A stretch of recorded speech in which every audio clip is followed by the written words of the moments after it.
जी प्यारे मेंबर्स, ये है अटक ऐप का पार्ट 2।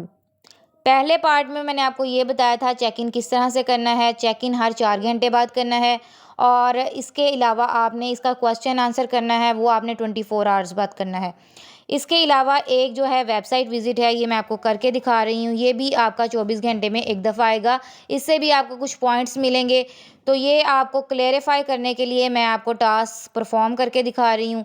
तो उम्मीद है कि जिन मेंबर्स को ये ऐप जो है समझ में कुछ डिफ़िकल्टी होगी, ये सारे अच्छे तरीके से समझ आ गई होगी। इस ऐप को ज़्यादा से ज़्यादा शेयर करें, मेरे चैनल को ज़्यादा से ज़्यादा शेयर करें और कमेंट ज़रूर करें, ताकि बहुत से लोग जो हैं फ़ीमेल्स वो भी अर्निंग कर सकें।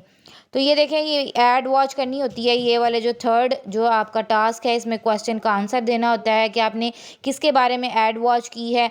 तो यहाँ पे कंटिन्यू करेंगे तो 10 जो है आपको पॉइंट्स मिल जाएंगे। तो इसी तरह से आपने पॉइंट्स जमा करने हैं। मिलते हैं न्यू वीडियो के साथ। अल्लाह हाफ़िज़।